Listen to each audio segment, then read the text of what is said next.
we can collect off the data. I think how to integrating the data, especially for the subsurface itself.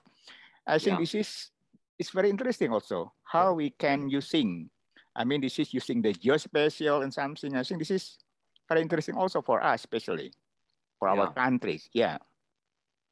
Well, it's very interesting. You know, in the UK, they have a borehole repository. I think the British Geological Survey implemented that. And there's other jurisdictions. Netherlands, for example, has mandated, there's legislation in the Netherlands that requires if you dig a borehole, you have to provide information to a central repository. Mm-hmm. So some jurisdictions are doing. In the United States, there is already, Congress has already passed a bill, I don't know, a few years ago, for a national geological map. Yeah. I'm not exactly sure what it will be, you know, whether it'll just be a borehole repository or whether it'll be a lot more than that. But there seems to be, you know, and this is interesting because in the United States, other jurisdictions putting together a national geological map seems to be perfectly acceptable. Governments seem to be willing to do that. In the United States and in Canada, I don't think anybody who's in the construction business believes that there will be a national underground infrastructure map in our lifetime. Yeah. In other words, the federal government is not going to get involved in that in either Canada or the US. Yeah. Yeah. In the UK, the government is getting involved in it, right? Because there's a national underground asset registry in the UK. Yeah. So. Yeah. It depends on different jurisdictions, you know. In our country, I think this is more complex in the situation. Because I think this is because I think you're more like the United States. You can't. I mean, I don't think so because this is. I think I also proposed to Dr. Wendy how we invite also. I mean, our colleague from the National Planning Agency, for instance. Because that would be interesting. The problem is how to plan it for the infrastructure itself. I think this is not related. I mean, this is with the infrastructure itself, but also another institution, another ministerial responsibilities, like let's say for the the Indonesian Geological Survey, how to, I mean, to integration with the data for the engineering purposes, I think. Yeah, and how to get all the utilities and telecoms to sit down at the same table and share data. Yes, is a real challenge. Yeah, that is very hard to do. And the UK, you can do it in the UK because in the UK, all the telecoms and utilities are regulated, so they know the government can really do things, and they also know that if they don't cooperate, the government will do something. Yeah, and they don't want the government to do something because it's usually. They usually would rather do something themselves voluntarily. And so the system in the United Kingdom, the newer National Underground Asset Registry is right now, it's voluntary. It's not mandated. It's not the government saying you have to do this, but the UK, there's always the option that if you don't do something that is national policy, that the government will do something. Yeah. In the United States and Canada, it's not the same. I think the United States and Canada would be a lot more like Indonesia, that we have to work in different jurisdictions and try to encourage utilities to cooperate. Yeah. It's good. Jeff, I think we better start, if you don't mind. Okay.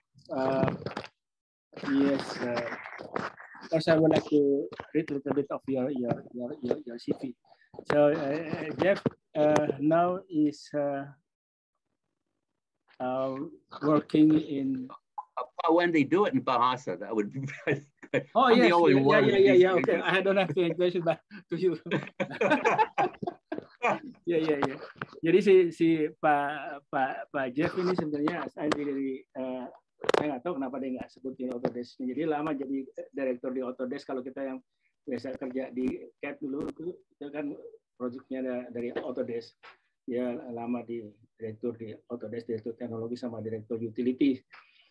Nah, dia dulu beberapa kali ke Indonesia, kebanyakan berhubungannya dengan BIG, Bako Sultana waktu itu ya, Bako Sultana. Dan pernah sekali dengan kita Pak Idwan dengan Ristek kerjasama dengan Kominfo, waktu kita nge-launching open source. Jadi kalau kita source program kan ingat kan? Right. I remember Geoff. I know. Jadi dia kita dapat sedikit technical assistant dari Kanada. Nah, karenanya nunjuk dia untuk itu untuk open source. Nah, sayang open source kita nggak berlanjut ya gitu. Nah, ada satu hal yang saya sadarnya sih lihatnya biasa aja, tapi pada waktu itu ada orang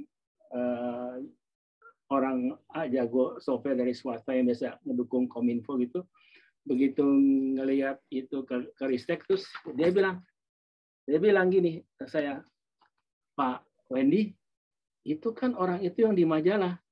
Siapa? Saya bilang itu orang itu. Majalah apa? Saya nggak tahu. Loh, itu dia itu di majalah apa gitu. Dia yang tahun ini kayak apa orang the best apalah dapat dari Oracle itu. Man of the year. Ya soal software IT kayak gitu. Iya.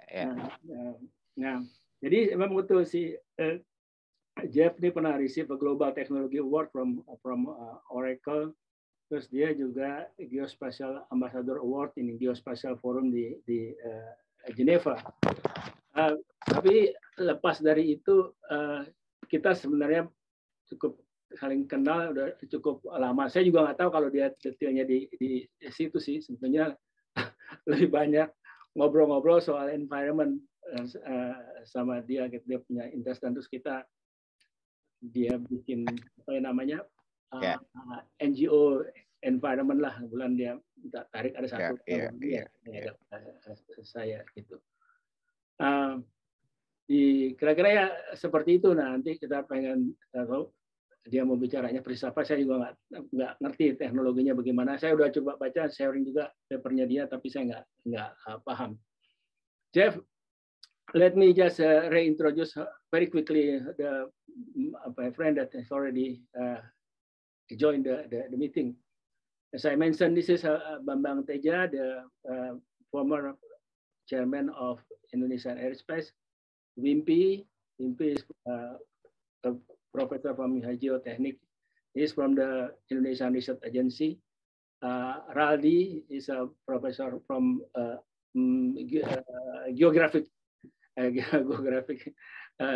department in Geographical department. Geographical department. Geographical department. University of Indonesia. Asep Karsidi, former chairman of Indonesian Geospatial Agency. Idwan Suhardi, the geologist. I'm also lecturer at University of Indonesia. Yeah, he actually was the deputy minister from the Research and Technology. So when I told him, he remembered that he'd been meeting with you once a few years ago. Yes, the same floor, I think, our office. Yes. Oh, great. Okay.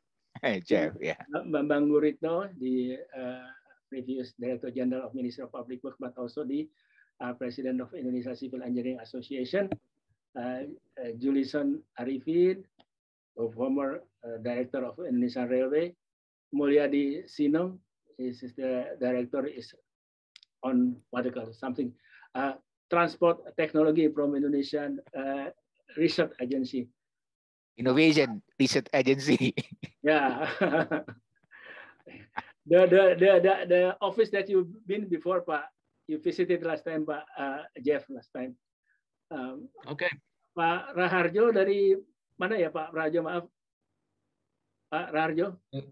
I'm sorry, Electronic Technology Center from BPPT, ex-BPPT, I mean. Pak Sonor Harjo, Pak. Oke, Pak. Beliau ahli elektronik, Pak. Oh, Pak Raharjo. Pak Wendy. Yeah. Institution with Pak Mulyadi. Pak. And this is the Dr. Edi Teja, Eddie. He was the deputy minister in Indonesian Planning Agency, Pak. Indonesian Planning Agency. Then, okay, planning agency, yes. Yeah. Sahara Andika, the one without picture, is from the Ministry of Transportation. Titini Katerina is, she's the Indonesian, but stay in or live in Sweden. So she's I think she's the director. No.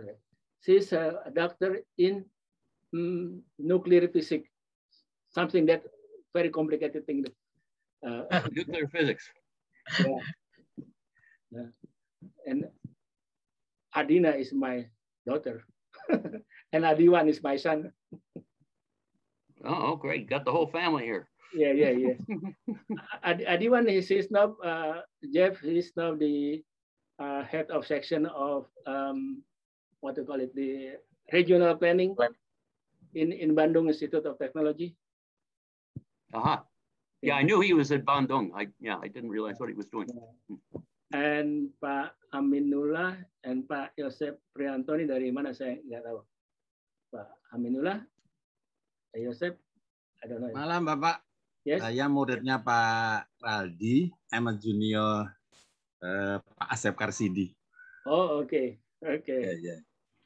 Ini Pak Amirullah, Aminullah. But that basically all the participants for discussion or our discussion this evening, Pak Geoff. So let me show you something before we start. Let me share screen. Pak, just want to see. This is the picture of Pak Geoff. Boy, when was that? That was a long time ago. Yeah, yes. This is what. Thank you for the dinner in your place, Pak. Oh yeah, that's right. Ini Pak Geoff. That was a long time ago, but yeah, that was nice. Okay. So with that, Pak Geoff, you have your time. Maybe you would like to do the presentation. Yeah, so I'll share my screen. Let's make sure that works.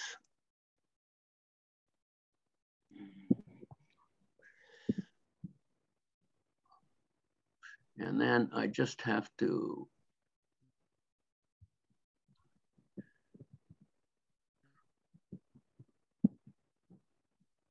okay. So I think Pak Wendy, you can see that? Yes, Pak. Clearly. Okay, great.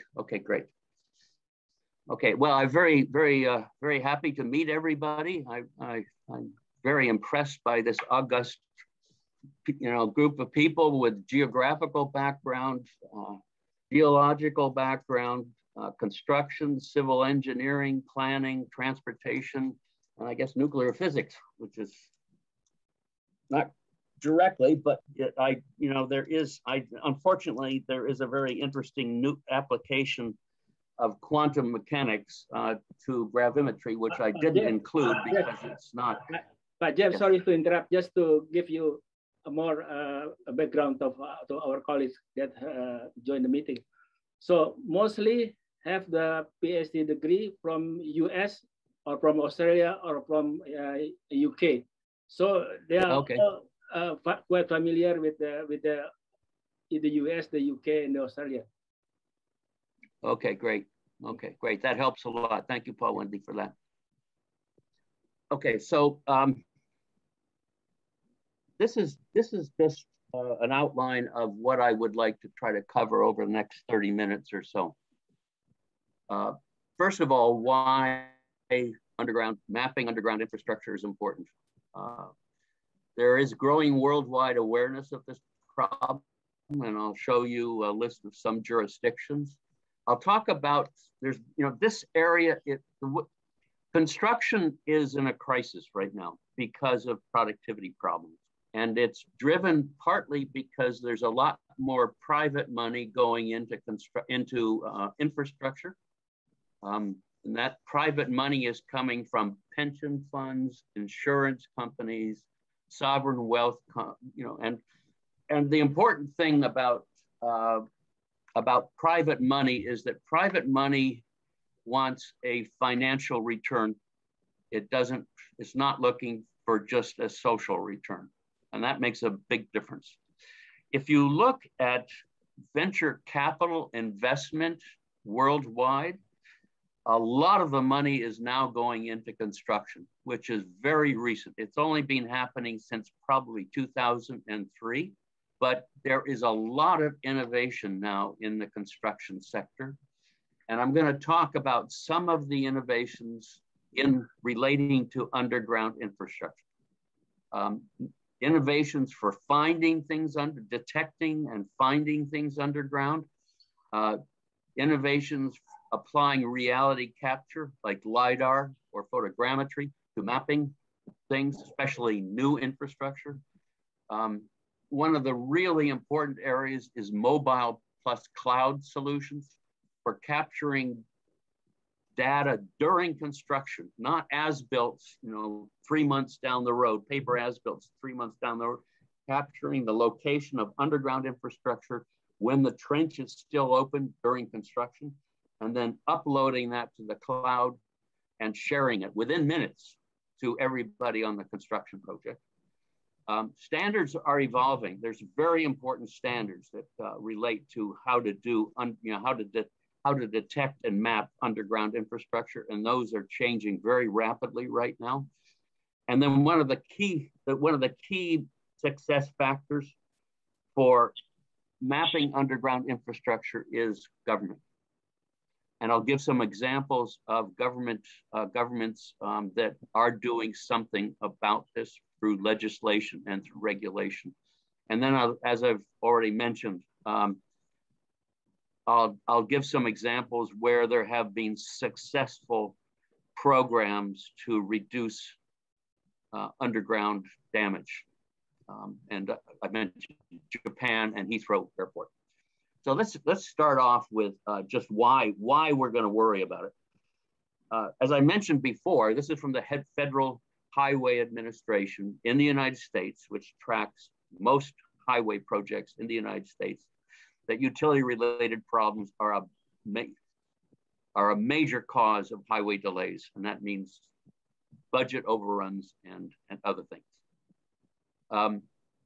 You've probably knew about this disaster that happened in Belgium, which resulted in fatalities and injuries and devastation. But this kind of thing, not at this magnitude, but things like this happen every day. You can find them in the newspapers in the United States. You can find them in the UK. There's ways of tracking this stuff. But this is a common occurrence. And the number of people that are killed is on the order of hundreds over 20 years, over a 20-year period, for example, hundreds of people killed, thousands injured. And I think most people don't realize how dangerous a construction site is. So underground infrastructure leads to delays in projects. It results in injuries and fatalities. It also is a major drag on U.S. economy. It's been estimated that it's something like $30 billion a year. I want to show you this to show you that this doesn't have to happen. In other words, underground damage does not have to happen. It's not something that just always happens and there's nothing we can do about it. And I think I mentioned this previously just during the preliminary discussion, that the annual number, incidents in the United States is on the order of 530,000, which is about every minute. In Japan, it's 134, and there's no zeros missing on it. So Japan started working on this problem in 1985, and they have taken a coordinated, comprehensive approach to doing it. And I'll come back to this right at the end to give you some idea of what Japan did to reduce the amount of underground damage. So something can be, the important message here is that something can be done about this. This is not just the way things are. Here's some examples of, that I've picked up just during my travels of different jurisdictions that have tried to do something about underground. As I mentioned, Singapore and Malaysia and Japan have been doing, Malaysia and Japan in particular have been doing something about this for a very long time. Singapore has embarked on a national, Singapore. Singapore plans everything. And Singapore has a big program called Singapore Digital Underground, which will be probably implemented over the next, they've had a study project for the last 4 years, and they will be implementing it over the next few years. And Australia,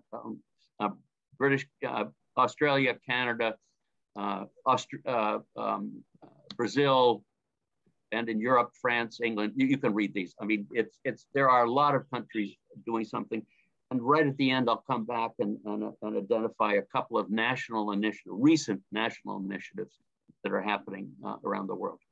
So let me talk first about some of the new detection technology, because I get a lot of people contacting me and say, well, we have this technology or we have that technology, and we want to know whether this is something that could be used for underground. A lot of it comes out of military applications.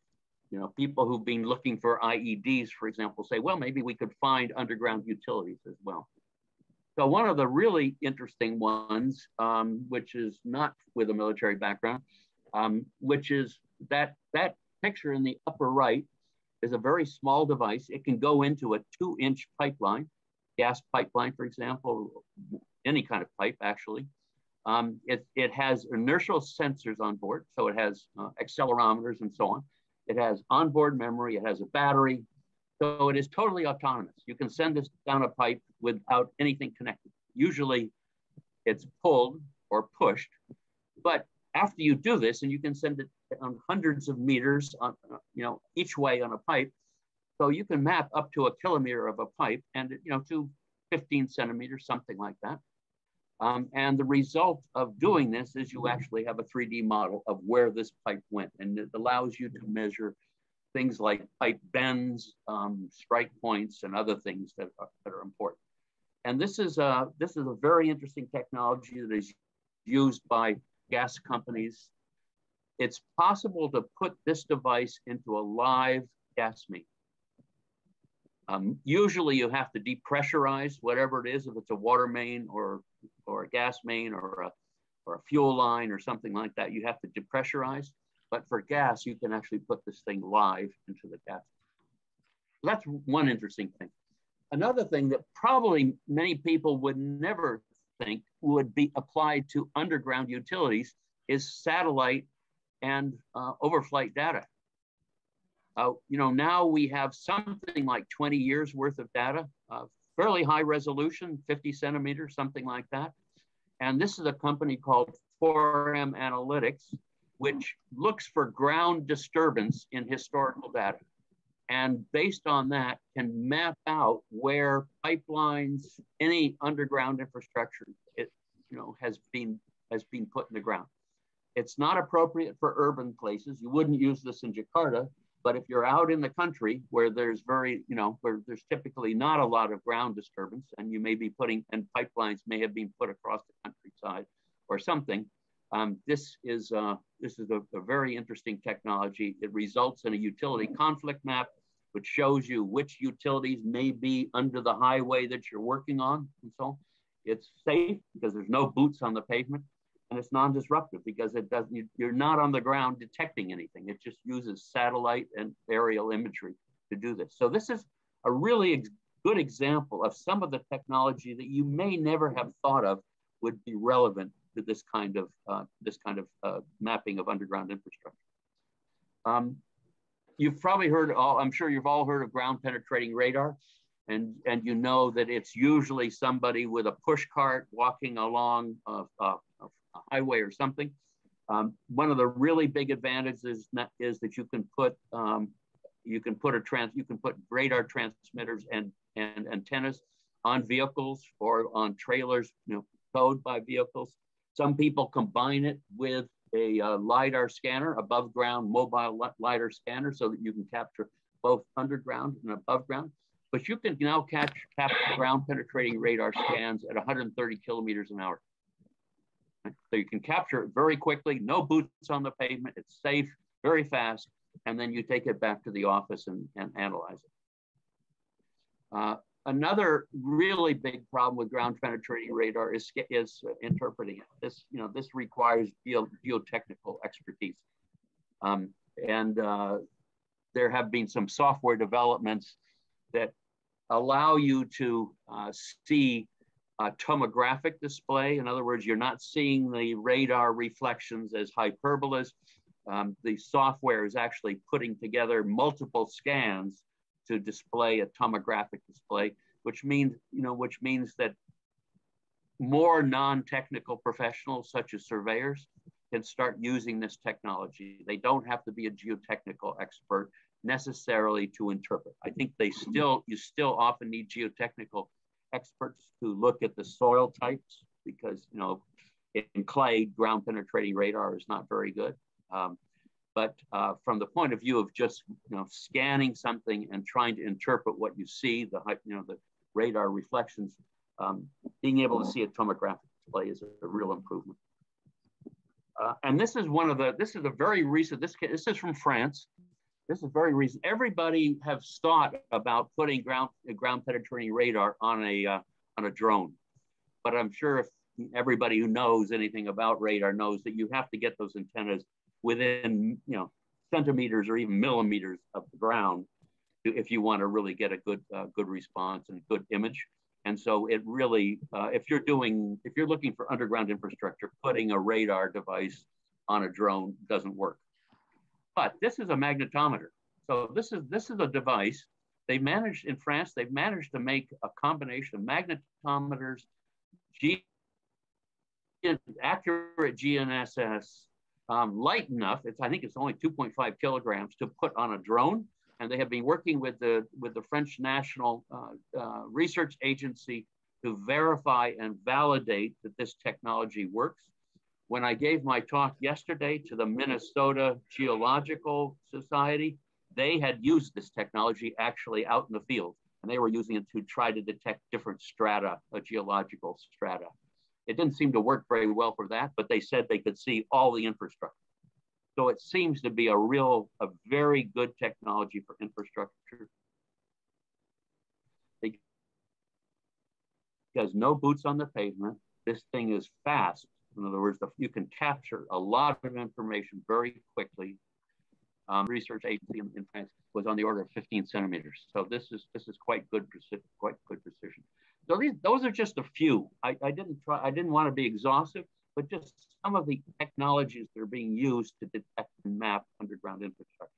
And like I said, these things are happening every few months. I mean, in the last 2 or 3 years, it's been remarkable how these things have evolved. And I think it's partly because there's a lot more venture capital going into construction these days. Now, another area is reality capture. I'm sure everybody's familiar with LiDAR. It's not new, it's been around for a long time. But this is an example of a company, this is actually a Canadian company, who took LiDAR scanners and photo cameras, put them in a very compact box that you can hook onto a truck.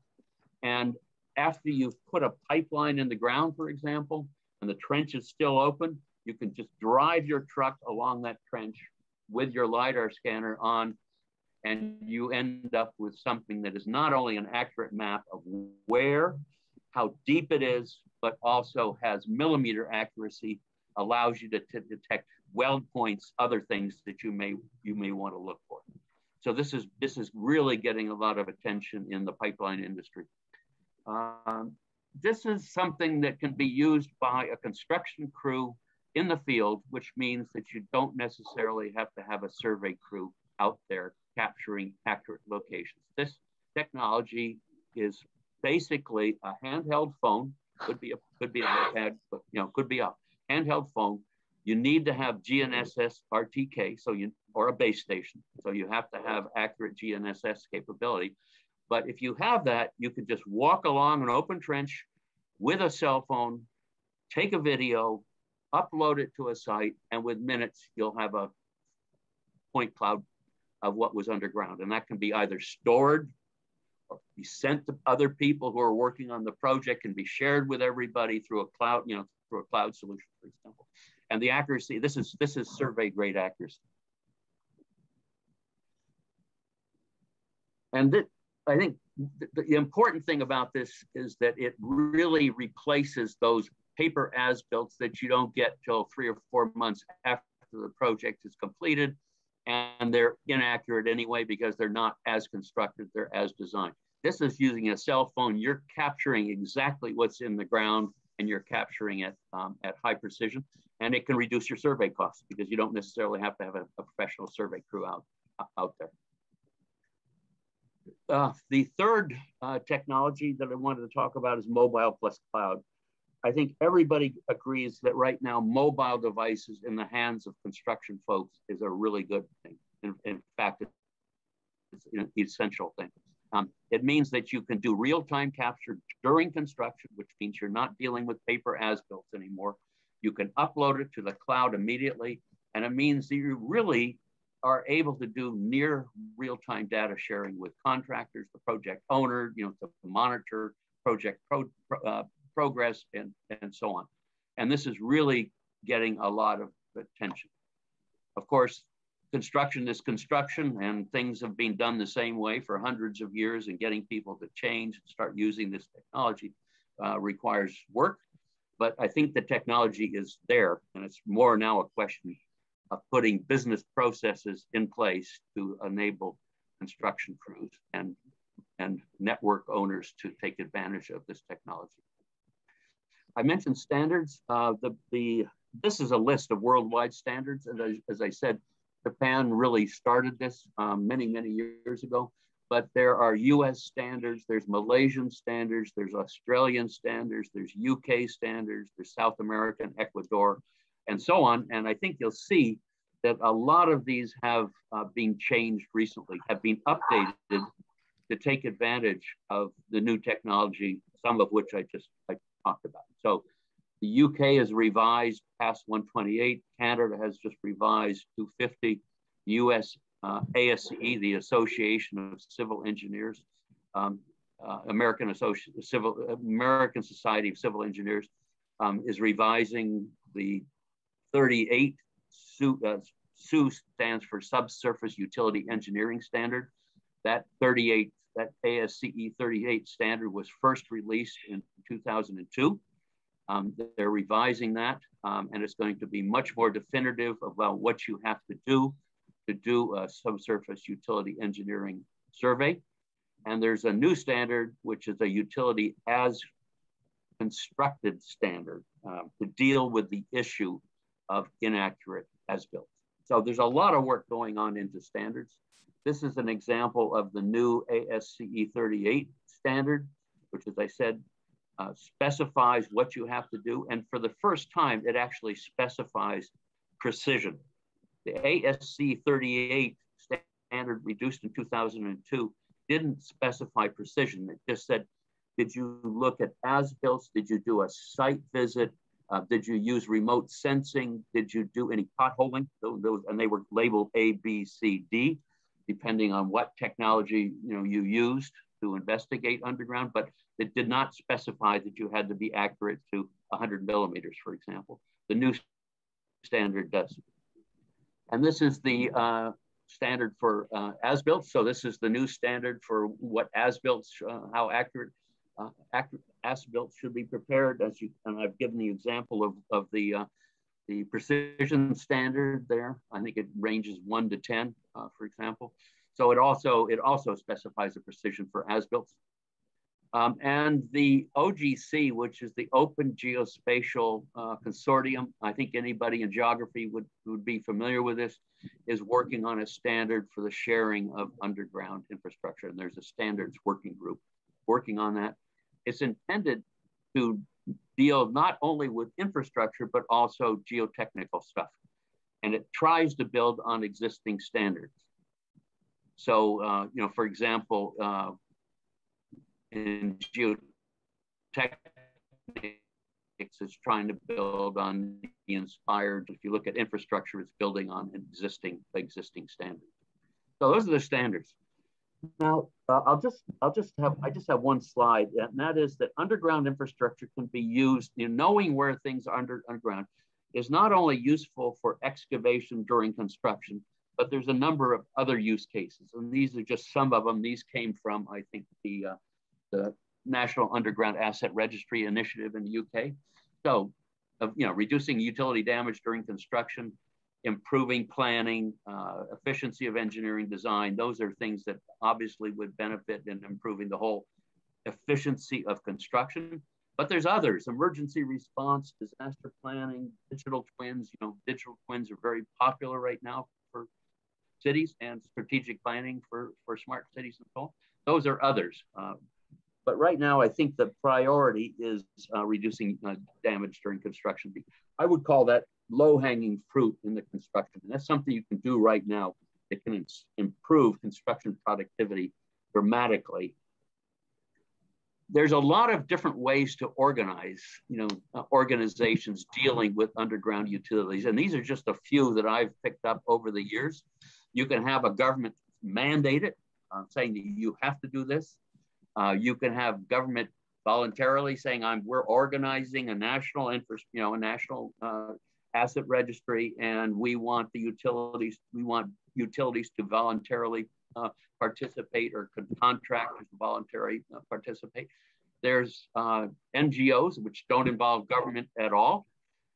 There's what is in the United States, which is mandated call before you dig, which is also true in Flanders, in Belgium, and the Netherlands. There's private call before you dig, which is there's examples in Australia and in the UK. These are totally private. They're not government mandated. And they're for profit. They're making money off this. You can do it just through regulatory rules, or you can sometimes industry associations, consortiums, to get involved in this kind of thing. So there's a lot of ways of doing it, and it really depends on each country or each jurisdiction which is the most appropriate for them. I'll give you some examples of legislation and regulation.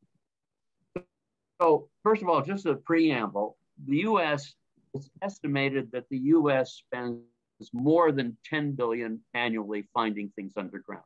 This would be by professional locators, by utilities and telecoms, by construction contractors themselves, because often when somebody comes out and marks the ground, they're really not very confident that those are accurate, and they will do their own potholing or their own ground penetrating radar or electromagnetic.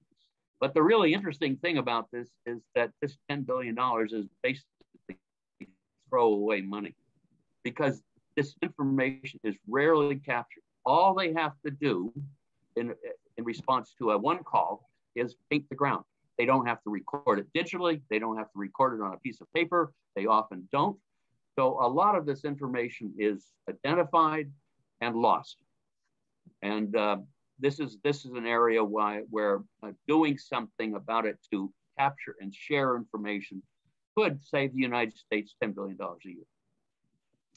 So this is Singapore. One of the things that Singapore did in 2017, and it's not government actually. It's actually a Singapore Land Authority which did this, and so it's really not legislation, but Singapore Land Authority basically said that every contract that they let for construction or whatever required a survey of all the new. So this is basically for as-built. In other words, required accurate as-built and specified an accuracy of plus or minus 100 millimeters. Had to be done by a certified surveyor. Couldn't be done by construction crew. Had to be done by a certified surveyor. And they specified the equipment that had to be used. Three types: total station,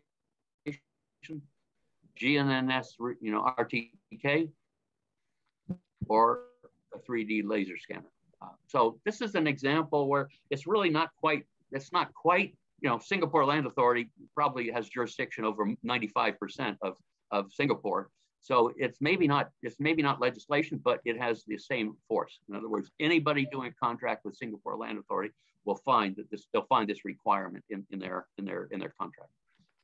This is the example in Britain of a line search before you dig. This is totally voluntary. If I'm a gas utility or an electric power utility, I can go to these guys and said, okay, I'll give you some money and you give me, access to all the information you have about underground infrastructure. So it's kind of an interesting example. I think there's examples like this in Australia too. This is the Netherlands. It's called Click Online. It's very efficient. You can go online. You can define a polygon to where you're going to dig, and within 24 hours you will have paper or digital maps of every. I think usually digital maps of everything underground. Now those are as-built, right? So they're not very accurate, but you get them very quickly. In Netherlands, if you do hit underground infrastructure, you have to report it to Click Online, so they are able to provide annual statistics. And the interesting thing is that although Click Online provides very good efficiency for construction, for getting this information, the reality shows that Click Online has not resulted in any reduction in underground damage. And this is true in the United States as well. In other words, these one-call systems the statistics do not show that they reduce underground damage. They provide greater efficiency for construction, they avoid things, they make things easier and so on. But the result is that across the United States and Netherlands, there has not been a reduction in underground damage. This is the Scottish system. This has been around since 2012. As I mentioned, the UK has really been into voluntary, getting utilities to voluntarily come together. This involves 70 network operators, telecoms, gas companies, water companies, whatever. This has been very successful in Scotland. I think I already talked about that one. And this is, I've already described how one-call centers work in North America, so I won't go through that again. This is Colorado, and Colorado has done two things. This is legislation that was passed in 2019, and based on that legislation, there have been new regulations, and this is really going to change things in the United States. I'm sure everybody's going to see that a lot more projects are coming in on time and on budget in Colorado, and people are going to say, we want to do that too. So the first thing is that accurate as-built must be submitted. It specifies the accuracy, 100 millimeters. They have to be stamped by a professional engineer, professional land surveyor, which means this is a legal document, and they have to be submitted by electronic means. So this is really important because it means now in Colorado, all the as-builts are accurate. They're not as designed, they're as constructed. The other really big thing in Colorado is that you have to do a subsurface utility engineering survey during planning and before 10% design, which means that it means now designers don't work blind about the underground. They had good data about the above ground from surveyors before, but they had no information about the underground. This means in Colorado, you can't design a public construction project like a highway, railway, or anything like that without doing a SU survey beforehand. And the SU survey means that you need to know where things are to a certain accuracy before you start doing any design. So this is a really important mandate in Colorado. It also means that the one-call center in Colorado not only just responds to somebody calling up 3 days before they put a shovel in the ground, but they have to respond to anybody doing planning or early design of a construction. And like I said, this is really going to change project completion statistics in Colorado. The other third thing in Colorado is that they have basically mandated a mobile cloud solution, a specific mobile cloud solution from a private company in Colorado. And it says that all contractors have to use this mobile plus cloud solution to capture the location of new infrastructure. All network operators have to use this, and they can presumably use it to capture network equipment exposed during construction. And all locators, everybody working in the public right-of-way in Colorado has to use this mobile plus cloud solution, and that means they can all share information with each other. So this is also a really, really important factor that other people are going to emulate. I'll just mention a little bit about open data. One of the things is that, about this data is that often the data may be owned by a network utility and they don't make it available to anybody. So I can go to the electric company and say, I want to see this. And they say, no, you have to go through the one call center. We won't give you the data. So data is very restricted by network operators, and telecoms are the worst. Telecoms don't want to share their data with anybody. And this is an example where open data is a big thing in government. I'm sure I know the Indonesian government is a big supporter of open data. But when it comes to underground infrastructure, very few jurisdictions have open data. And this is just one example. This was in Australia, Yarra Valley Water, which opened its data to the public. And this was really remarkable in Colorado because there was an incident where people were killed as a result of a flow and what are called flow and gathering lines. These are gas wells, and there's pipes that connect them to tanks and things like that, and they're called flow and gathering lines. This incident resulted in fatalities and blew up a neighborhood. In Colorado now, all the oil and gas companies are required to provide data of their flow and gas lines, location of their flow and gas lines to this Colorado Oil and Gas Conservation Commission.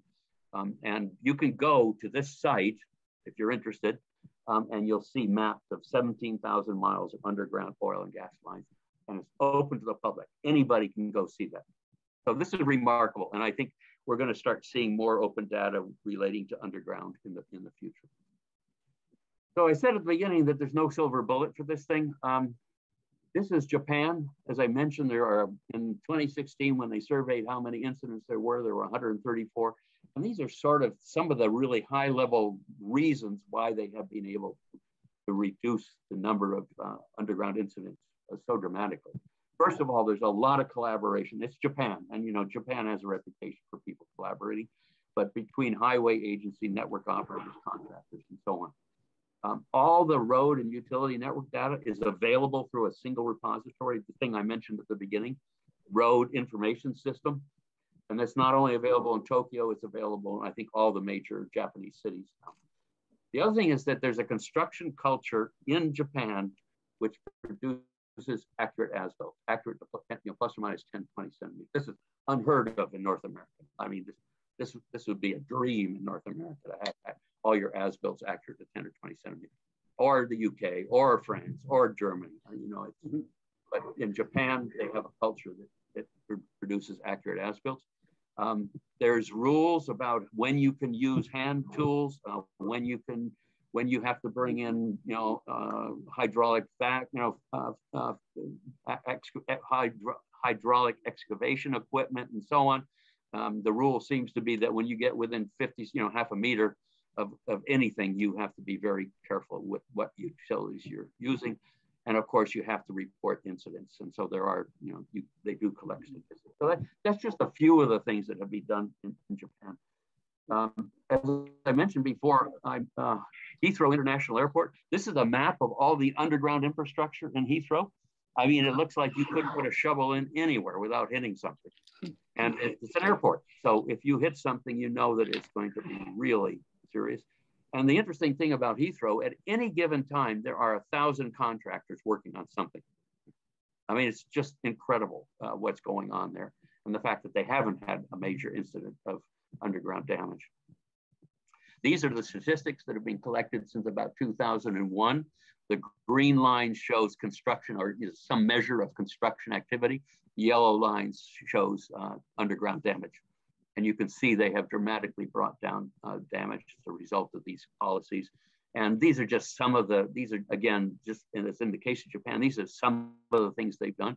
They have a very complicated 7-step process that every contractor has to follow, beginning with detailed design all the way through closeout. They have to follow, and it involves a number of things like safe digging and mandatory. One of the big things about Heathrow is you can't just walk onto Heathrow start saying, I'm going to locate underground infrastructure, you require a certification, training and certification. And that is a big problem in North America, because in North America, a lot of times the people who are doing locate operations, come out to find underground stuff, they could have been just somebody who walked off the street. They often don't have any training and they don't have any certification. Or if they do have training, it means they've had a 3-day course at the company that they just joined. Okay, and then as I mentioned at the beginning there, I'll just mention a couple of national initiatives. RODIC, of course, is the one we've talked about. I won't go through that again. In Japan, this is the one in Singapore. It's part of the URA, which is the big housing organization in Singapore. And underground is a really big part of this. And as I said, they've had a project underway for the last 4 years, and they will begin implementing the results of that project, I think, over the next few years. In France, there was a presidential decree in 2012, and they have implemented a system called DICP, which means something in French. But their statistics show that this program is comprehensive. It actually is reducing underground damage by 2% annually. So this is remarkable. When you compare it to a number of the other programs, especially the one call system in North America, this which has not resulted in reducing damage. This is a program that seems to have reduced damage in France, and this is France, so it's mandatory. Presidential decrees say thou shalt do this, so it's mandatory, but it has been, the statistics show that it has been effective. And I mentioned this before, the National Underground Asset Registry in the project in UK. This project has been planned for the last 2 years, and in September, in other words, last month, it actually started. And they're in the process of building systems in the northeast of England, in Wales, and in London. And they plan to build, based on that experience, they plan to extend this to all of England, Wales, and Northern Ireland. Doesn't include Scotland, because Scotland already has its own system, and they intend that this will be completed by 2024. So those are some national initiatives that give you some idea of what people are doing around the world. And so just to wrap up, I think there is a growing awareness of this problem around the world. And as I said at the beginning, it's not only underground infrastructure, it's also underground geology and other things that something needs to be done about. But underground infrastructure, there's a lot of data showing how important it is to know where this is, what the impact of construction would be. And I think that's one of the reasons it's being given a priority. I've gone through some of the technical innovations in this area, especially detection, reality capture, and mobile plus cloud. We've talked about standards.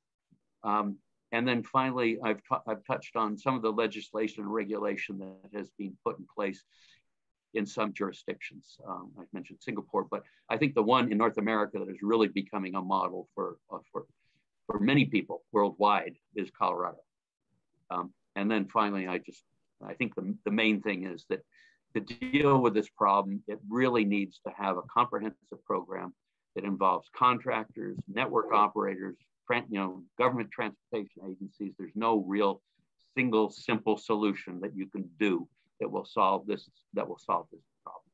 So thank you very much for your attention. I really appreciate the opportunity to speak to this august group of civil engineers, geographers, geologists, and so on.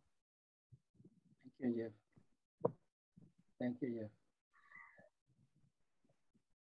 Can you stop the share screen?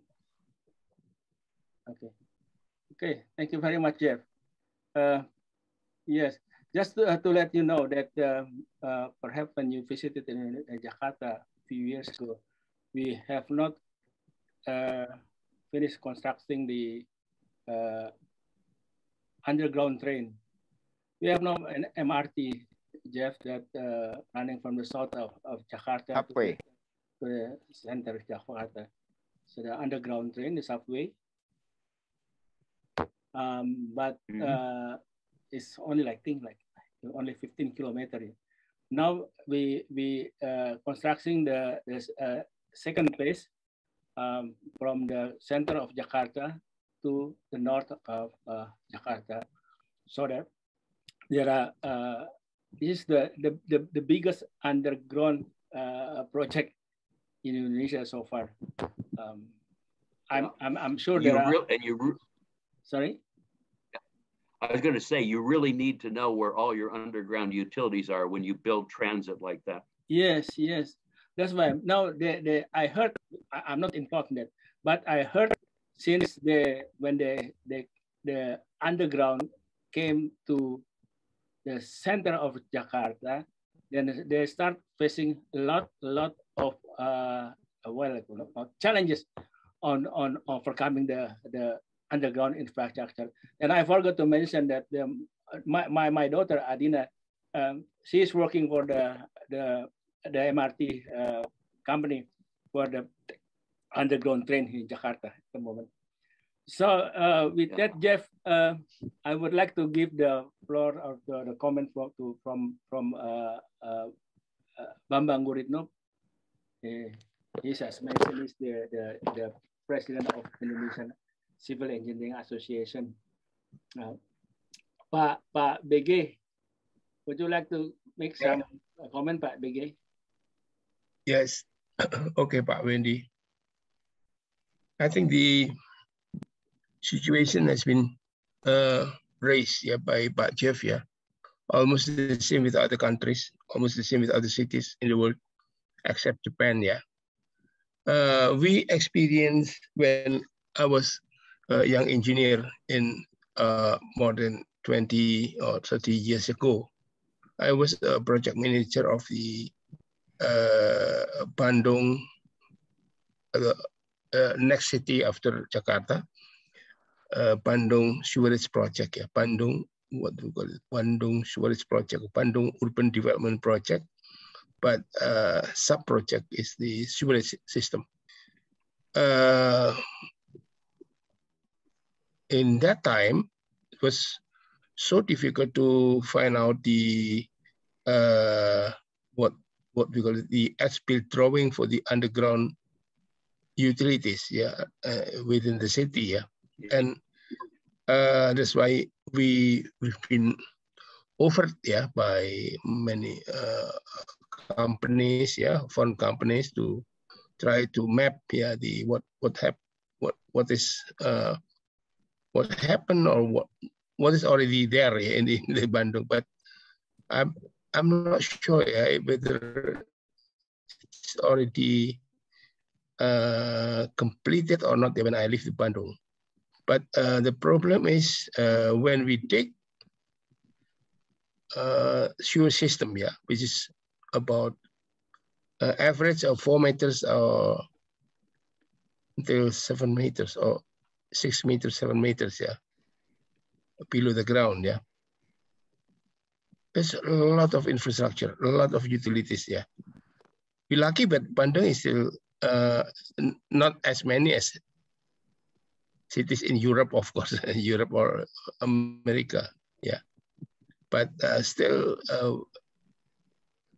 give a lot of obstacles or a challenge, to us, Because almost every day we found the electricity, electric power, or whatever they have, sometimes water pipe, etc. So difficult, So since then, we think that we have to have a kind of a map, general map, our overall map of the underground utilities. And after 30 years, I heard, as Pak Wendy mentioned, I heard from contractors doing the MRT project in Jakarta. They found, they said that the situation is the same, like as in Bandung 30 years ago. There is no map at all,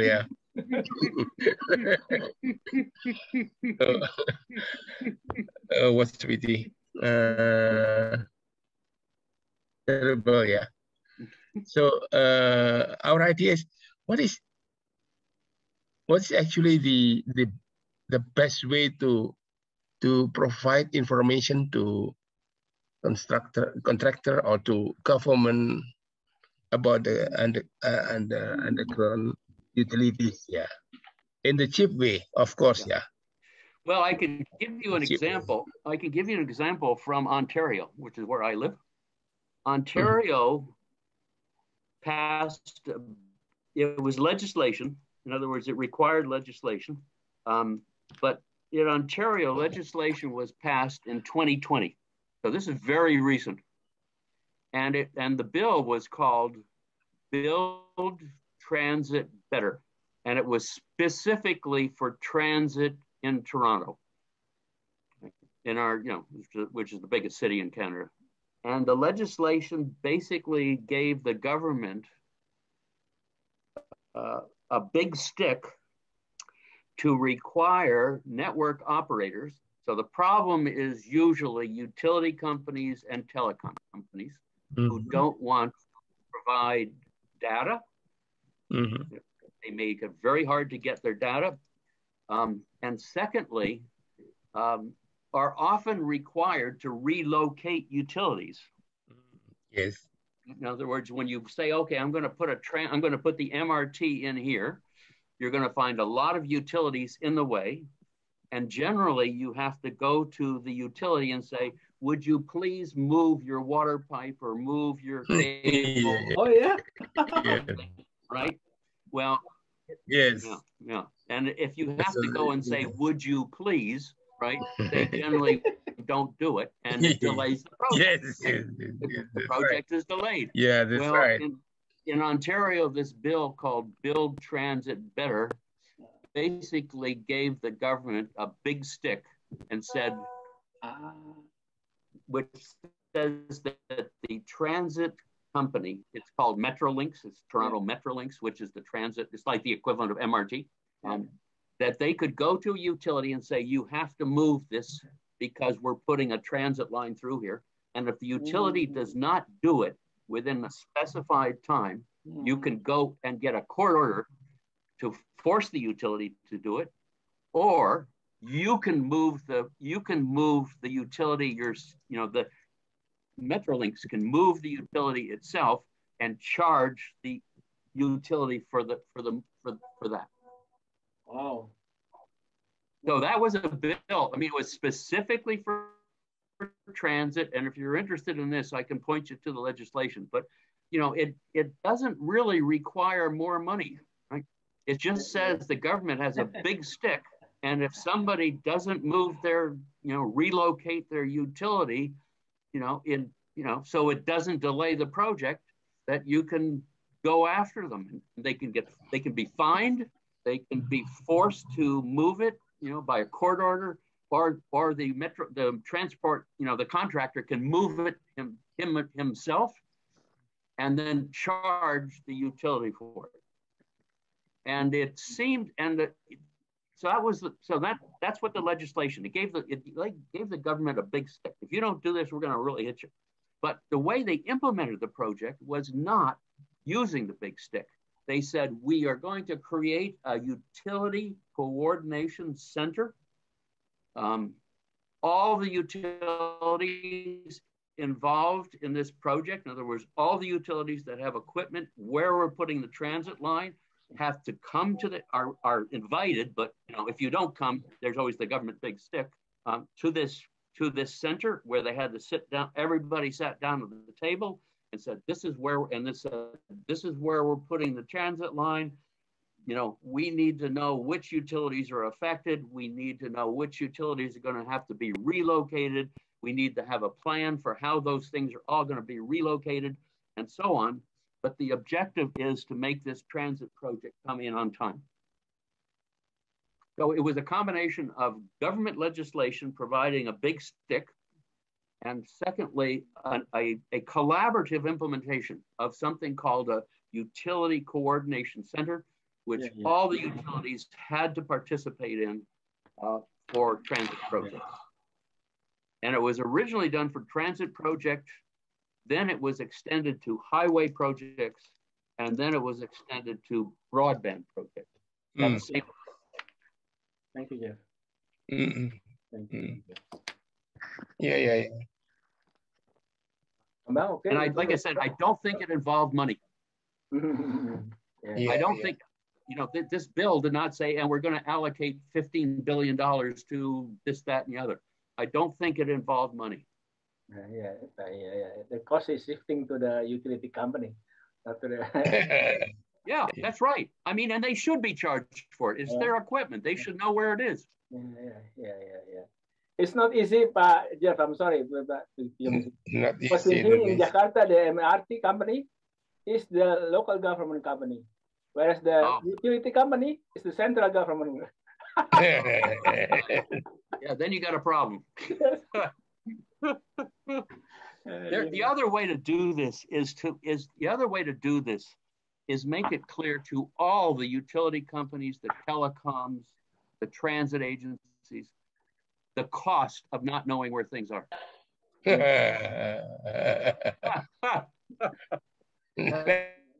Funnier. Yeah. Okay, Pak Wendy. Pak Asep. Yes. Yeah. Thank you, Pak Wendy, Jeff, and others. It is very interesting discussion and this excellent presentation project. I'm interesting with the issues about the coordinate center for the utility. As you know, or maybe you know that in Indonesia we have one agency who responds with the mapping or doing mapping. Now we call the BIG, Badan Informasi Geospasial. But this agency does doing for the basic map. Yeah. So the utilization map, just basic map. Yeah. So they don't do this mapping. This underground utility map is belong to what we call the geometric or geospatial thematic map. So why I'm very interested with your idea about the utility corridor centers, because maybe in Indonesia we have to do to set up like this one, because the underground utility map or geospatial information is as a thematic map, so not belong to BIG responsibility. So as we know, right now in Indonesia, especially in Jakarta, starting to do this. I think still have chance because in Indonesia, not yet too complicated in other countries, in other cities except in Jakarta. So maybe we can start with Jakarta. Jakarta, until now, we don't have information about the underground utility. Maybe since that bills the Jakarta, sometimes we don't know what is lying underground of Jakarta. But now when we start with the MRT in Jakarta, so we come with the very complicated matters in underground of Jakarta. So maybe we can start with that one. So Pak Bambang said that he already started in Bandung and then come to Jakarta, the same things, because we don't have, until now, we don't have this kind of information. So I do agree with what you suggest, that we have to come with one authority, something that the member is maybe from private or government to do this kind of utility, underground utilities mapping, something using this technology. We have to start right now before we become more complicated. Because as Pak Bambang also, Pak Wendy mentioned before, that we every day look the activity digging to laying cable of maybe that's a telecom or water pipe, something like that, or electricity. They do this one because they don't know what is the underground in Jakarta. So that's why we have to come with this sitting together and set out to do what we call to develop underground utility mapping. Something like that. That is my suggestion because BIG done this one. Thank you. Okay. Thank you, Pak Asep. Bapak-bapak yang lain kalau mau itu ya silakan ya. Saya nggak ini kalau ada mau komen silakan. Silakan aja Pak Sony, Pak Wimpi atau Pak Raldi atau siapa yang lain silakan. Pak Geoff, in the meantime, you would like to respond on Pak Asep RCD comment? Well, I think I agree with Pak Karsidi totally. I mean, I think you have to start somewhere, and if you don't, and this is a worldwide problem. You know, Indonesia is not behind in this. This is a problem in most cities worldwide that they really haven't taken the underground seriously. Japan is the exception, and it just means that you're going to have construction projects, transit projects, broadband projects, highway projects, railway projects that are going to be delayed, right? Yeah.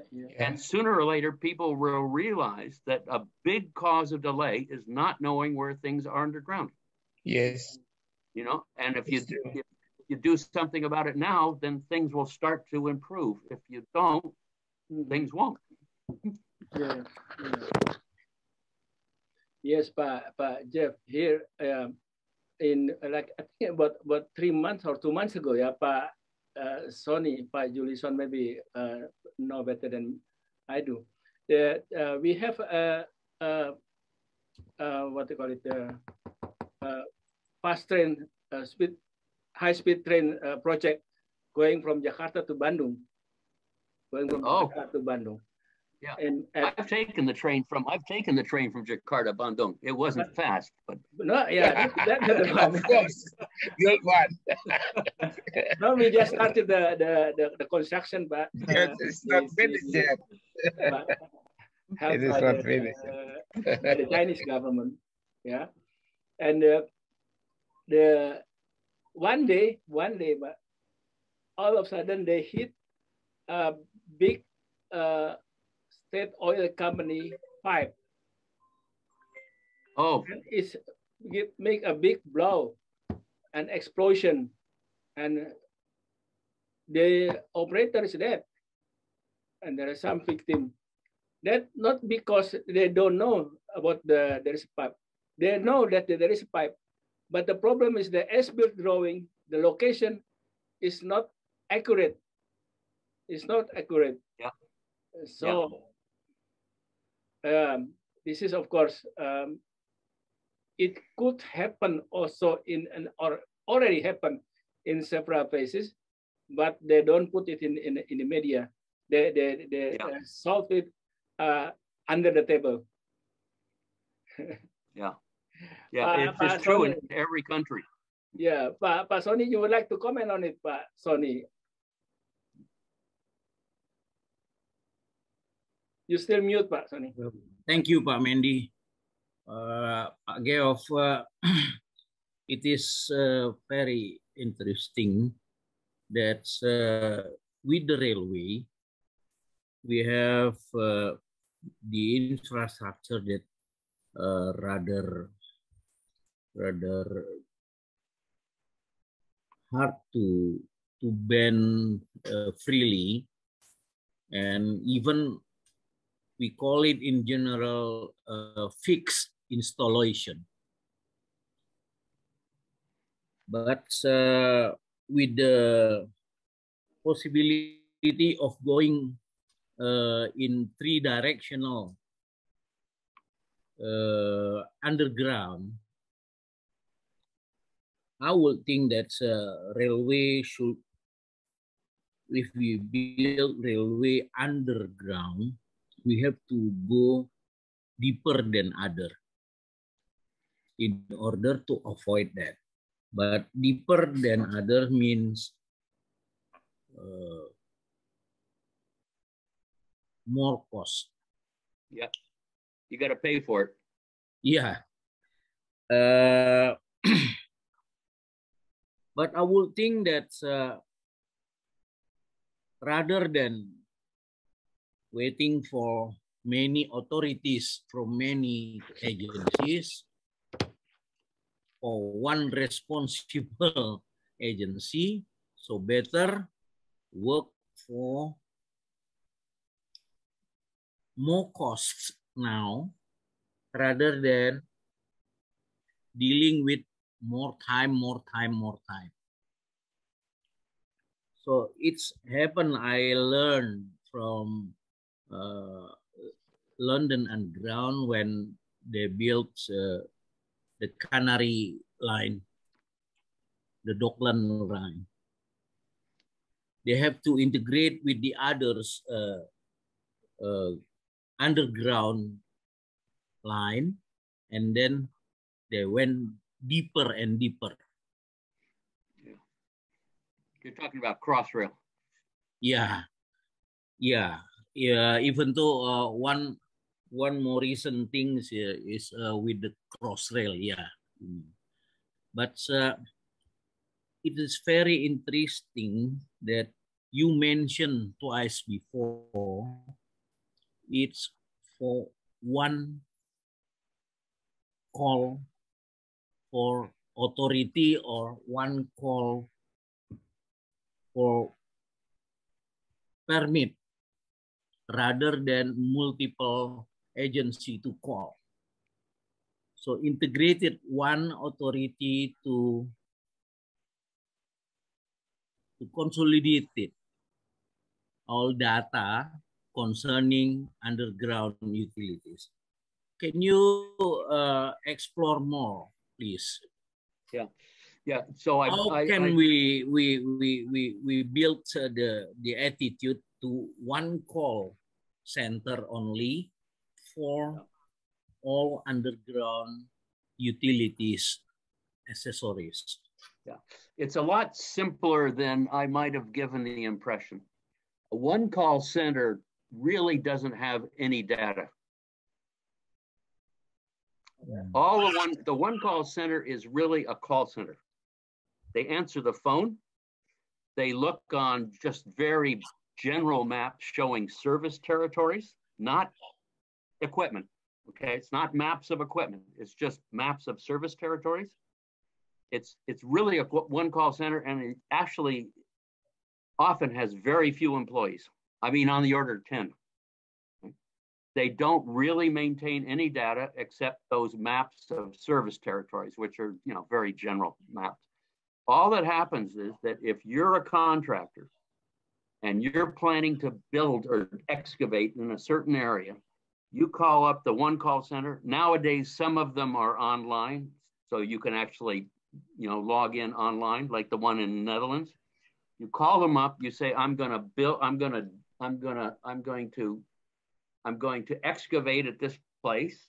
I'm going to excavate along Fifth Avenue between Oak Street and Main Street. Right? And that's about the kind of information you give them. The one call center then looks at its service territory maps and says, oh, the utilities and telecoms that are operating in this area are these 7 or, so usually 7 or 8, right? And they say, this water company, this sewer company, this electric power company, this gas company, this, steam company, whatever. Then they call those utilities up and they say, I have a contractor who's planning in the next 3 days is planning to start excavating along Fifth Avenue between Oak Street and Main Street. And you need to send locators out there to paint the ground so that contractor knows where the underground utilities are. That's all that happens. Right? Wow. So the one call center is just a call center, right? It's just people answering phones and calling utilities. That's all they do. So it's relatively inexpensive. It doesn't cost a lot. And that is, like I said, that is used all over North America, that system. The way it's paid for is it doesn't cost the government anything, right? The legislation says that we're setting that one call center has to be set up, and all the utilities and telecoms working in this province or in this state have to be members of it, and as members they have to pay data dues, consolidation. right? So it doesn't cost the government anything. Yeah, there's no government money involved in this at all. It's all money from the utilities and telecom. Wow. Well, yeah. It's relatively, I mean, as far as implementing something quickly and simply, it's about as simple and quick as you can. Right? Yeah, data consolidation first, and then one call center only. Yeah, I mean, it will reduce costs and efficient. Yeah, and then the legislation says that anybody who's digging deeper than, usually it's about half a meter, could be third of a meter or half a meter. Anybody digging anywhere deeper than that has to call the one call center to notify about the excavation. But only 3 days before. Right? That's short. It's very clever idea, Pak Sony. Yeah. Please, yeah. Exactly. Pak Bambang Teja, ada Pak mau sampaikan, Pak Bambang? Silakan Pak Bambang Teja. What I heard from this discussion. Kedengaran Pak Wendy? Yes, Pak, kedengaran. That's the problem is not the technology, I think. No. The technology is there. Yes. I think Geoff could inform us the service provider in Singapore, for instance, that can be contracted company that serve Indonesian for this activity. I think there are also a company that could serve this activity, underground detection, mapping, or everything that Geoff informed us. So the problem is in the regulation. You said legislation and the improvement of our standard procedure. I think the authority for this legislation is, you said Toronto is a local government. In Indonesia, I think Jakarta government is responsible for the regulation. So what you can say about the decision maker education and something that could build the awareness and concern of decision maker to improve the regulation. I think that's my question, Geoff. Yes, I think you hit it on the head. The technology is there. I'm sure you can find companies that could, use it and do things, but I think the real key is the legislation and regulation. And that requires raising the awareness of legislators and other people in government. I think you hit it on the head. Yeah. Okay. Thank you, Geoff.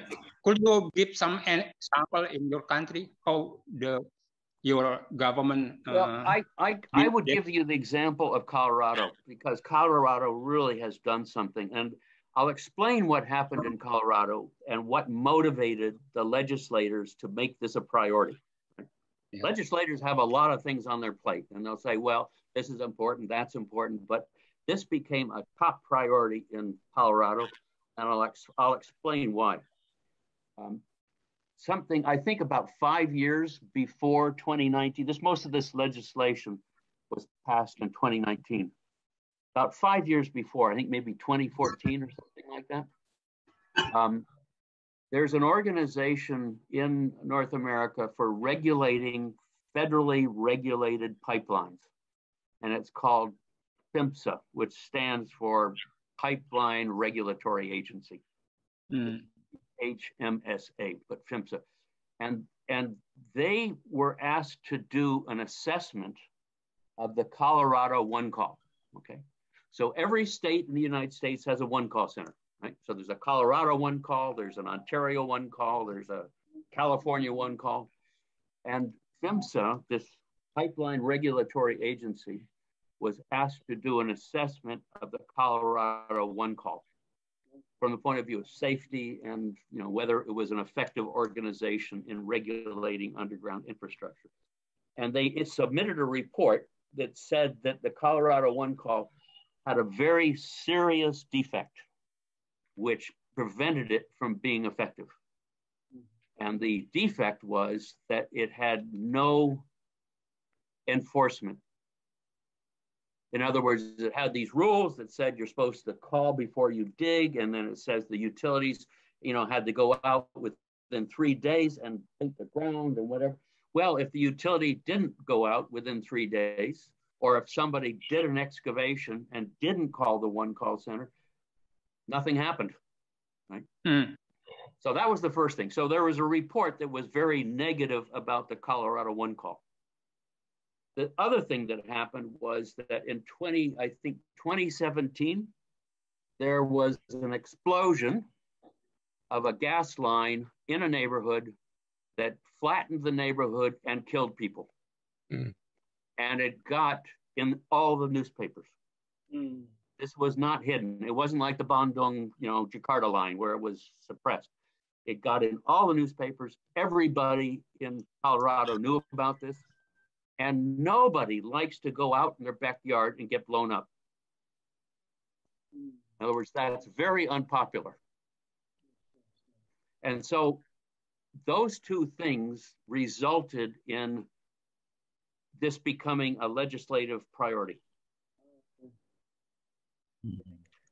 And I hate to say that having a disaster is an important reason. I'm sure there's other ways to do this, but I think a disaster like that one in Firestone, Colorado, raised the public awareness dramatically. Okay, thank you. Thank you, Geoff. Pak Idwan, ada mau tambah? Pak Idwan? Yes, sure. Hi, Geoff. It's very interesting your presentation. I think you see this is not only just kind of the regulator responsibility, but of course, we really need the change of our paradigm in terms of how to develop our spatial area something. Means that we have to change school of thought for this. Yes. I think this is very interesting also for us because, this is, I think last week, I was with the Mr. Cassidy visiting to these small cities here in the western part of Bandung. This is Sumedang. Collaborate with the Jakarta local government in terms of how we use kind of or also collaborate with in Jakarta, because they said Jakarta has experiences how using the data. Because this is the one data policies. I think this is as I forgot, this is the Mr. Dilution Arifin said. I think this is really true that how we can make kind of policy, one data policy. I think I heard also from the one staff from the Badan Informasi Geospatial, nationally, we have also initiate how using data policies. So I just would like to suggest to Pak Wendy probably, based on our experience, we try, Sumedang, try to adopt the Jakarta experiences using the one data policies. So I think the success stories in Jakarta, special, how they are manage data, especially for the planning, because they also cooperate with the planning associate of the Indonesia. I think if we can collaborate also with the kind of the activities with Jakarta, in case like this, I think we can also put these experiences not only in Jakarta, but also in other cities in Indonesia. I think this is we can challenge also professional association like the engineer or planner or something. But the new school of thought, I think we have all of these activities in terms of infrastructure development using we call it, this is how we using of geographical thought. Because this is if we using or we like doing activities like now, I think we just, as you explained, or our other cases is happen in the world. But if we change of paradigm, the school of thought using the geographical thought, we really need kind of the not only we are interested in one sector or others, but we know interaction with another sector itself. So I think I just suggest to Pak Wendy, probably we can invite also the experiences of Jakarta, how using the one data policies. Probably I think the CARCD can also suggest because they also involved how they prepare for Jakarta to using the one data policy. Yeah. Thank you very much. Can you make another comment, Pak CARCD? Yeah, it's if we are talking about the one data and one map, we are now starting to do that one. But now we discuss about the utilization, something like that. So it's another part.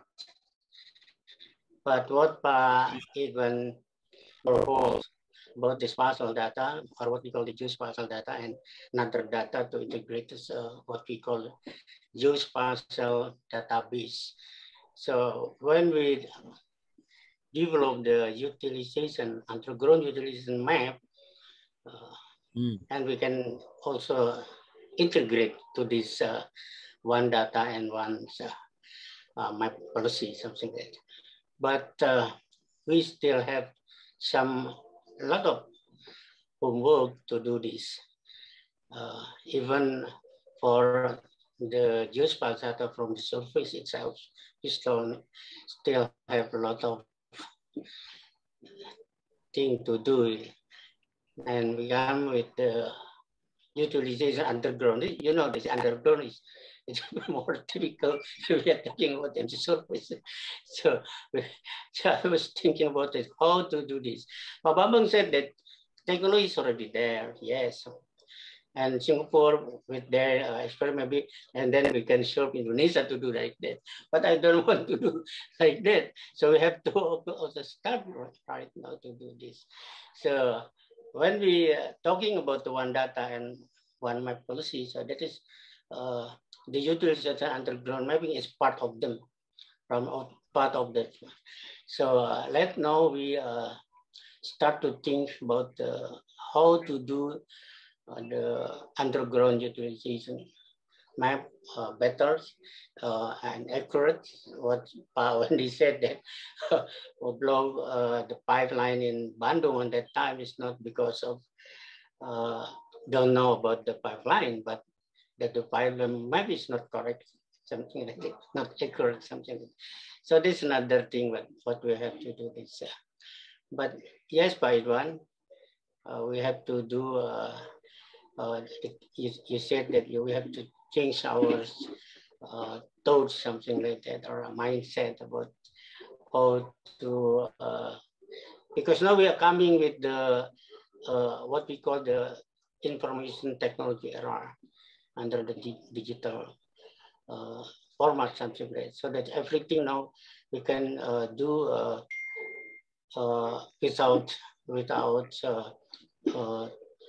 without following with a new technology, something like that. So we have to follow what the technology improve right now. That's why everyone we still try to do with very small country or cities or village in Sumedang, but hopefully we will come to a good success story to duplicate the Jakarta, because the Jakarta is already some example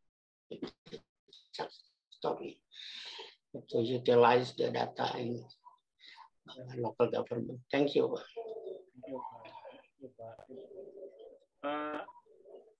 Jeff, you would like to respond on it? Well, I'm kind of interested in what the one data policy is. Is this an open data initiative? Yes, of course. This is the, if we talk about the one data policies, I think, of course, all of the stakeholders needed using the kind of the data, they can access the data itself. But of course, you know, this is, as you said, in the, let's say the Colorado or the Montreal something, you can make kind of the hub something. So everybody I think, can share this information. Exactly. I mean, this is, we can starting from the Jakarta, for instance. If we, you know, we run kind of this very big project for the tunnel or the subway something. But again, I mean, we here, let's say as the Mr. Guritno, for instance, as the professional, associate professional engineer, can inviting also how the Jakarta experiences here. So we here as another stakeholders can push how the data policies is work, for instance. I think this is our challenge in our club or our discussion. What type of data is in this one data is covered by this one data policy now? Is it property boundaries? Is it floodplains? What kind of thing? Asep, maybe you could clarify on it. I'm not familiar with the, let's say, the data policy itself, but again, I mean, this is, I don't think so. I mean, I just remember I heard from the another presenter in the time, you know, this is there in Indonesia now on setting kind of the spatial, I mean, the committee to set up kind of one data policies. I think Mr. Karsi did know better than us, of course. Maybe you clarify the other body. Yeah, one data policy, it's the main purpose one data policy is that among our ministry or government office, they can share their data. They can, yes, but of course not all the data open. They have also the classified data. Sure, sure. Yes, classified data. And then we try to set up the system to share each other's the data. And we're starting with this, the SIM format and the SIM structure, not SIM really SIM, but they can interoperability data among of the data, because we have a lot of institutions, a lot of sectors, so many kind of data, so that we have to come with like one map policy, something like that. Before one map policy also we got with very confused information regarding with this parcel. But now with the data also we got the very confused data. We have the very different structure of formats data between Statistics Bureau and Interior Ministry, something like that. And the local government is confused because they have to what we call a data entry from many sectors, centers, and different. Even the data is the same, but different format and something like that. So the one data is come with that first.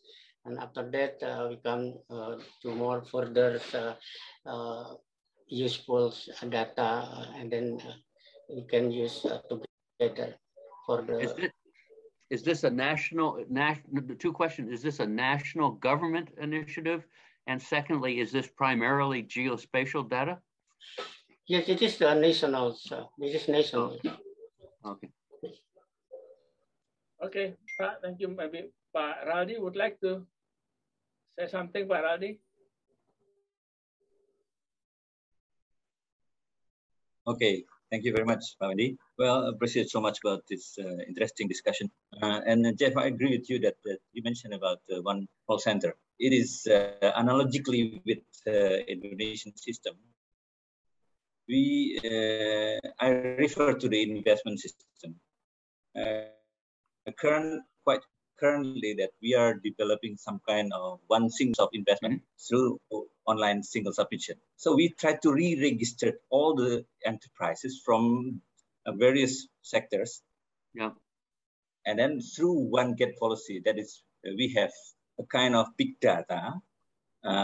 So we can do similarly to the situations of the underground facilities mapping. So I'm just thinking that Indonesia is trying to move to information technology currently. So it's going to be very timely if we do one single center, and then everyone can share that data. Supposedly they open for all the data, but it's not that easy basically. But it has to be mandatory for one single center. That's the kind of thing that would be very possible for us to analogically to do the same thing. Thank you. Right. One more thing comes into my mind. May I, Pak Wendy? Pak Soni, Yeah. Pak Geoff, my friend and I having one funny experience with the air cable, but it will happen also for underground. We face so many pieces of air cable between poles, but after waiting for some time, the authority with the cable came and then mentioned that, 70% of that abandoned, useless. Right. I will think that may happen also for even for underground structure or underground utilities. So if we try to detect it with LiDAR, with everything, that only detect the physical appearance of that, then we will need to be careful if it is abandoned installation, abandoned asset, useless anymore.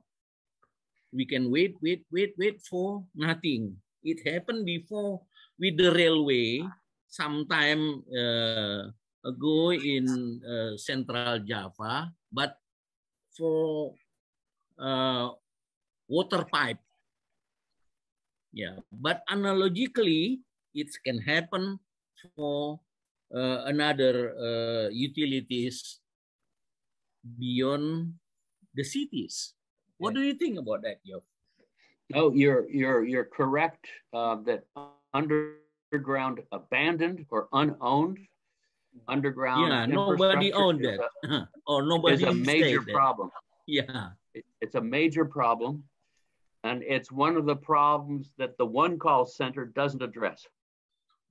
Because with the one call center, you're asking the electric power utility, the water utility, the sewer utility to come out and identify their underground equipment, right?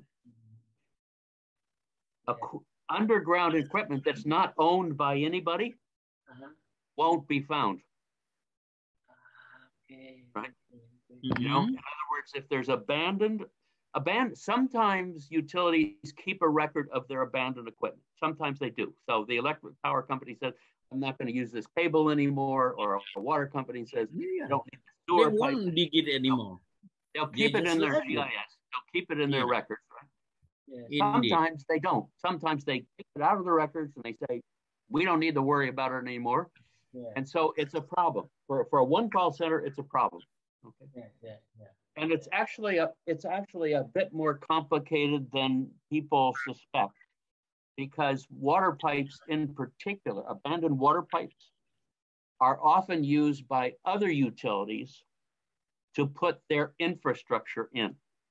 Gas companies, electric companies will often put their cables, their pipes, telecoms will put their fiber down an abandoned water pipe. Right? So if you know that this is abandoned water pipe, it doesn't mean that there may not be live utilities in it. Yeah, I mean, it's a big problem. You hit it on the head. Abandoned or unowned stuff is a big problem. Yeah. And the one call center really doesn't address it. Yeah. Okay, Pak Geoff. Agree. Pak Sinung, Pak Sinung said that he might have a quite technical question, if you don't mind, Pak Geoff. Pak Sinung. Mr. Geoff, I have some question, just more technical question, because you, as in your presentation, there is a resolution of 100 millimeters. So if so there is some pipes or something like that in underground. So you said that you use GNSS RTK, this real-time kinematics, also LiDAR. So how we can prepare the technology for that? Do we need some permits or something for frequency or electricity to check the pipes underground? So permits from government or something like that, Mr. Geoff? Thank you. This is my question. Is more technical. Maybe we must prepare the frequency or something like that we must prepare before the survey is done.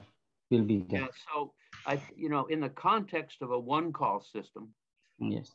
After the one-call system has contacted all the utilities and telecoms that might have equipment there, they will come out with electromagnetic detectors. Yeah. Which is a wand. You swing it back and forth, and it typically, you can use it just by itself, or you can use it with what's called with a generator. They call it a Jenny. So let's say a wand and Jenny, but it means that you connect a signal generator to the pipe or to the cable, and then you use the EM device to follow that signal, right? And that signal will be a particular frequency, right? Yes. So you hook your generator up to the water pipe or to the cable or something.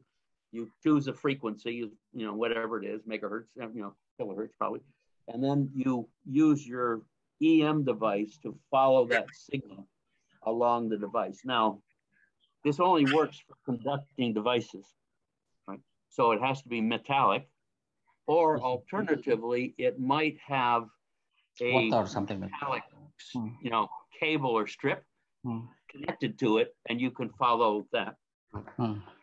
Is that what? I'm not sure if that's what you were asking or not. Yes, I know. If you use some electromagnetic, we'll find the pipes, but sometimes it's water in there, and maybe we can choose it as we can detect as a water or something, a pipe, something like that. But sometimes this is not metal, so we maybe. Perhaps, no? Iya, Pak. Terkadang kan air, kadang pipa itu maybe it must be checked in. We must check in our graphic or something that is a water pipe or telecom pipe. Oh, you mean how do you detect what kind of? Yeah. I see, whether it's a water pipe or a sewer pipe or a cable or whatever. Yes, that's right. Yeah. Well, that requires a certain amount of professional judgment, because as you said, and ground penetrating radar often doesn't help either. Sometimes GPR will help you identify what it is, and it's a big problem that people will come out and they will trace something with their electromagnetic device, and they think they're tracing a cable, but they're tracing a gas line. Right. That is a big problem, right? And that's where you really need a trained practitioner to look at other properties of what depth it is, right? Because the way things work, normally sewer is deep, could be 6 feet down. Water is above sewer. Gas and electricity is above that, and the top is telecom. Right? So often you can look and say, well, how deep is it? Can I see any other utilities around here? and you use information like that to say, oh, well, I think this is a gas main.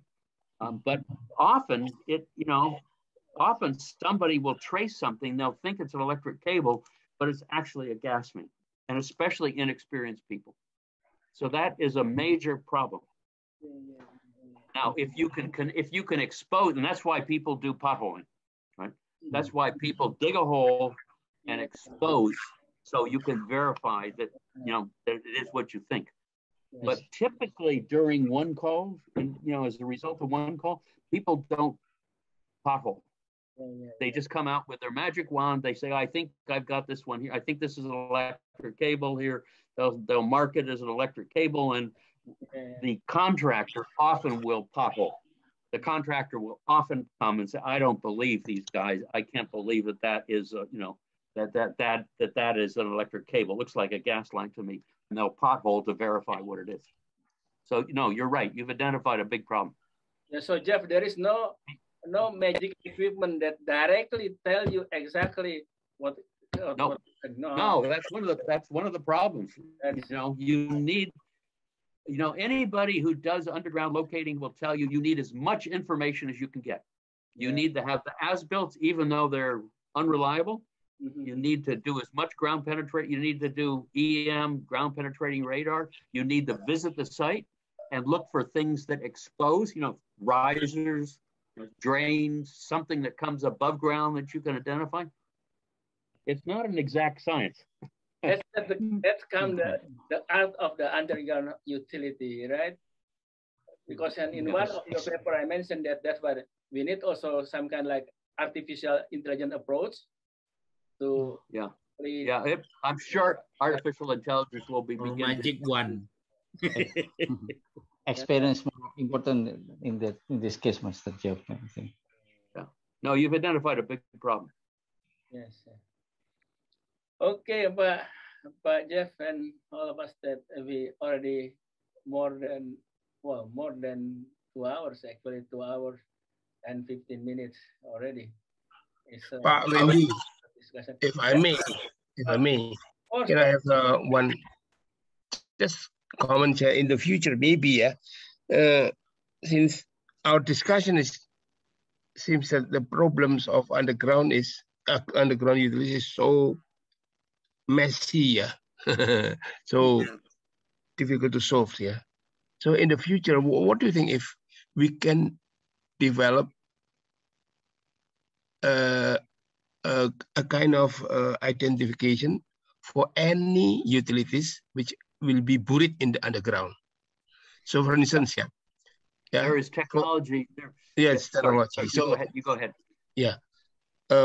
If we can give a distinction between pipe for gas, may be different with pipe for water. Yeah, water pipe, gas pipe, telecommunication should be distinctive. And then just like putting a chip within a pipe, giving information that this is what kind of pipes, what diameter. So in the future, we don't have to worry.